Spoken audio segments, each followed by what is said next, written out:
Olá, meus queridos, graça e paz, tudo bem com vocês? Pastor Júnior aqui que vos fala. Somos podcast, começando agora mais um episódio. Você está na playlist falando sobre seitas. E o tema desse vídeo é: Eu era cego, mas agora eu vejo. Queridos, olha, quem vive numa seita, ele vive como se fosse cego. Por isso, a gente não deve julgar, menosprezar as pessoas que vivem na seita. Porque, na verdade, nós já falamos aqui em outros vídeos, há uma lavagem cerebral na vida das pessoas. E há uma formatação, a impressão na mente de doutrinas heréticas, de práticas anticristãs, antibíblicas. E você lembra muito bem quando você estava lá, talvez a minha atitude fosse igual.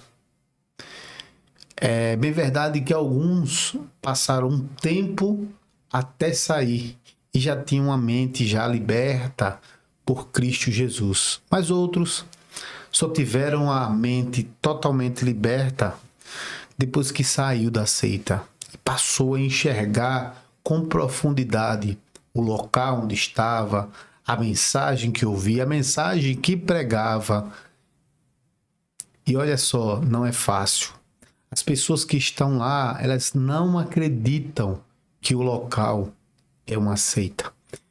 Eles nem acreditam que existe uma seita pseudo-cristã, ou seita religiosa.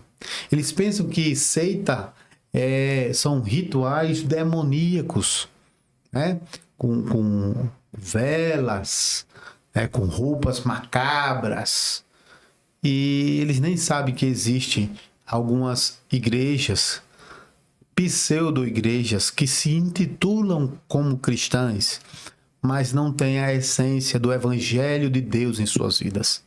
Portanto, meus queridos, eu queria que vocês passassem a observar essas pessoas com muito carinho, as que estão lá, porque elas não estão enxergando.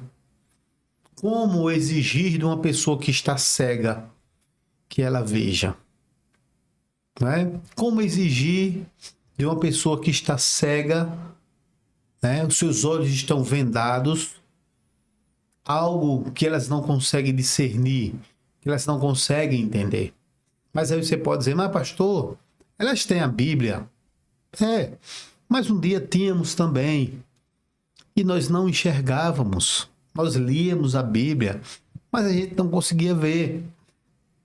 O que nós precisamos fazer, à luz da palavra do Senhor, é orar por essas pessoas que estão lá. É pedir misericórdia de Deus. É pedir que a graça do Senhor se manifeste a eles. Que o Senhor abra os olhos de cada um desses amados irmãos que estão lá.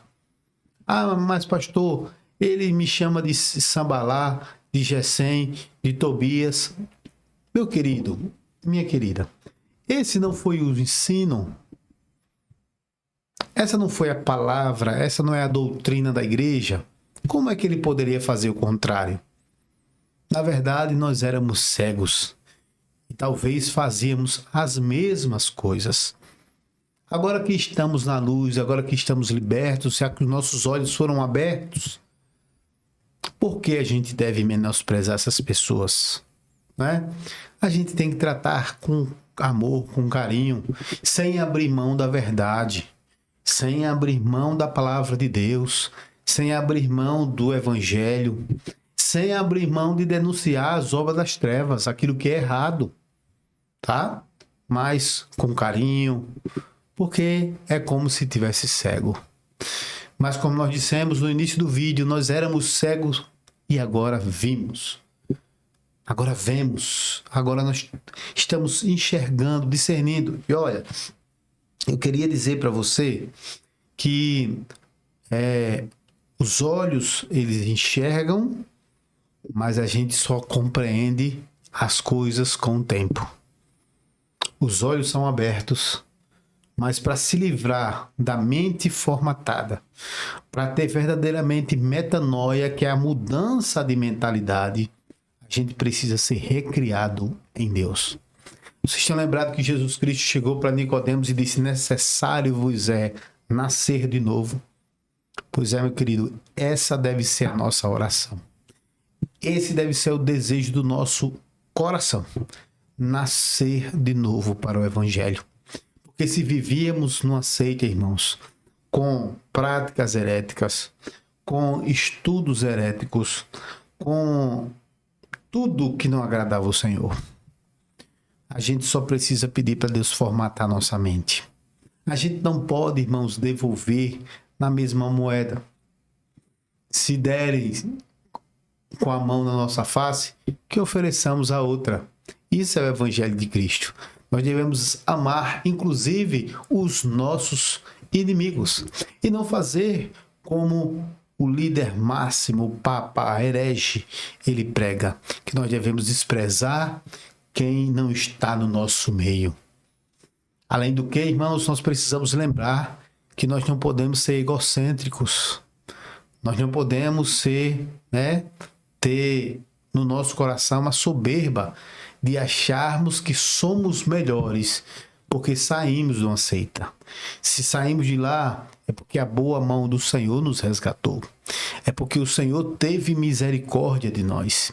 E que quando a gente chega no mar, irmãos, diferente da ilha onde nós estávamos, nós vemos a imensidão, contemplamos a imensidão da graça do Evangelho de Cristo, nós aprendemos sim que nós não somos nada, que nós precisamos muito de Deus, que nós precisamos muito da misericórdia de Deus, que nós precisamos da graça de Deus, que sem o Senhor nós não somos nada. Nós aprendemos quando tivemos nossos olhos abertos, que nós precisamos muito mais de Cristo, muito mais da Bíblia, muito mais do Senhor, do que está dependendo de uma placa denominacional, de um curral que prende e aprisiona pessoas. O fato de termos saído de lá e termos olhos abertos não nos torna melhores que ninguém. Muito pelo contrário, nos deixa um enorme legado de responsabilidade de anunciarmos o verdadeiro Evangelho, de anunciarmos a graça de Cristo, de não sermos soberbos diante daquilo que nem conquistamos ainda. Apenas fomos resgatados do império das trevas e agora estamos caminhando aos poucos no caminho da luz. Eu era cego e agora vejo.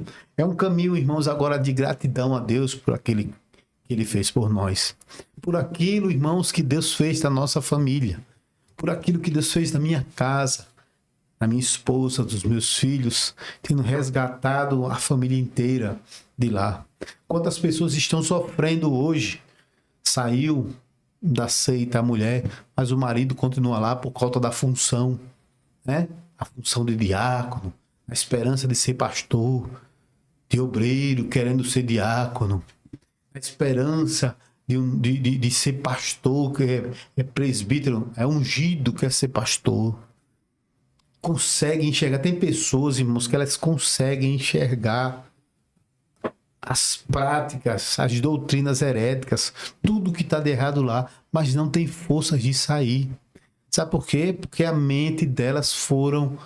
mentes foram formatadas para entender que não existe salvação a não ser naquele lugar. Portanto, irmãos, a nossa vida tem que ser uma vida de misericórdia a esses irmãos. Tem que ser uma vida de amor e de esclarecimento. Eu convido a você a pegar sua rede social, abrir e pregar o Evangelho de Cristo verdadeiro, sem fazer ataques a qualquer pessoa em particular, mas denunciar as obras das trevas, anunciar Cristo. Olha o que Jesus fez. Às multidões, ele ensinava o Evangelho. Aos escribas e fariseus, aos líderes daquela época, ele foi lá e com mão forte estava ali denunciando aquilo que escribas, fariseus, saduceus estavam fazendo, né? Pessoas, como diz a Bíblia, nem entrava pelas portas, nem permitia que ninguém entrasse por elas.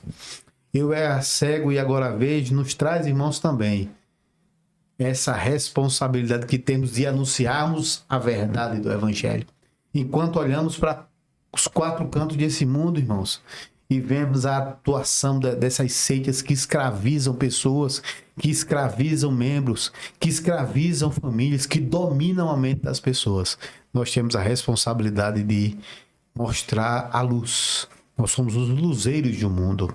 Eu era cego e agora vejo, nos traz uma grande responsabilidade também de olharmos para nós e vermos o quanto nós precisamos melhorar. Como cristão, quanto eu preciso ser melhor para Deus. Como cristão, quanto eu preciso ter a minha vida transformada pelo poder do Evangelho de Cristo. Como cristão, eu enxergo, olhando para a minha vida, vejo o quanto eu preciso ser melhor. É como disse Paulo, aquilo que eu quero fazer, eu não faço. E aquilo que eu não quero fazer, isto eu estou sempre fazendo. É como se fosse uma luta constante nossa de sermos melhor em Cristo Jesus. Meu irmão, você é livre da seita. Glória a Deus. Mas aqueles que não são livres ainda precisam de misericórdia, precisam de amor, precisam de atenção e precisam também ser esclarecidos, mostrando na palavra aquilo que elas estão vivendo. Isso é amar também. Denunciar as obras das trevas é amar. Corrigir quem está errado também é amar. Eu era cego e agora vejo, traz por fim um coração grato a Deus por tudo o que Ele fez por nós. Eu era cego e agora vejo. Amém? Que Deus te abençoe, meu irmão. Reflita nessa palavra e pratique tudo aquilo que o Senhor determinar no seu coração e que já está previsto, por exemplo, nas suas sagradas escrituras. Somos Podcast, terminando aqui mais um episódio. Que Deus te abençoe poderosamente. Fiquem todos com Deus até o próximo vídeo. Graça e paz do Senhor Jesus.